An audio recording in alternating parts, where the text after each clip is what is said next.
Hello, brilliant people! Welcome once again to my channel. This is Sir Job, and welcome to my golden life here in Taiwan. Another day, another lesson.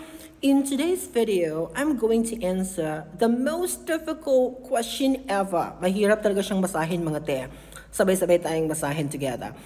Kung preparado ka, alam mo kung daan daldagin ang classroom atmosphere mo on daily basis. King di ka prepared ay kubding kakulitan lang nag-student mo ay pe-personalin mo talaga. Galit-galitan ang peg. Meron yan doon eh. Now, sasagutin kita. You know what? Hindi ko din naman i-close yung idea na walang mga teachers na ganito kasi meron din naman talagang mga teachers na ginagamit ang tactics na ito. Tama ka naman. Pero anong rason kung bakit nag-resort yung some of the teachers ng ganitong tactics? Because you know what? Nung nagsimula ako sa DepEd, napaka-passionate ko rin. Motivated talaga ako 100%. Pero unti-unting nawala ang passion ko. Why? Because of the crowd. Kaya nga sinasabi ko sa iyo, napakahirap talaga sa mga teachers ngayon na i-deliver yung quality education. Kasi nga, in the first place pa lang, yung mga bata, reluctant sila na turuan. Ayaw na nilang makinig sa mga teachers actually. Ayaw nilang makakuha ng information sa mga teachers. Bakit po? Kasi nga, alam na nila na pasado na sila. Alam nila na mas powerful sila sa mga teachers. Ibagsak mo ko ngayon, magkikita tayo. I will bring my parents here.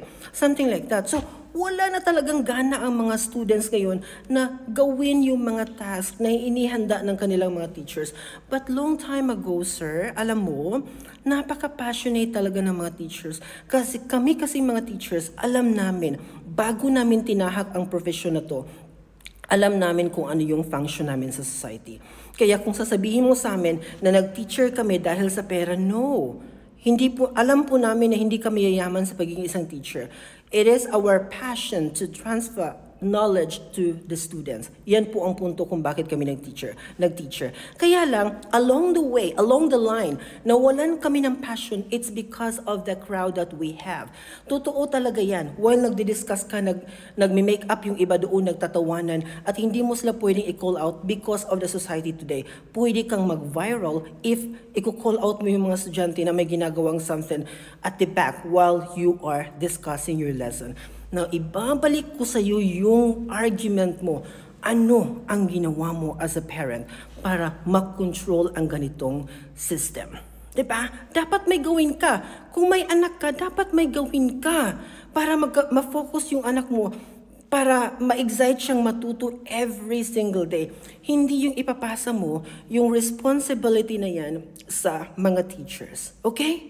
So, before you comment further, you have to think twice. Reflect as a parent, ano ang nagawa mo so far. Bye-bye!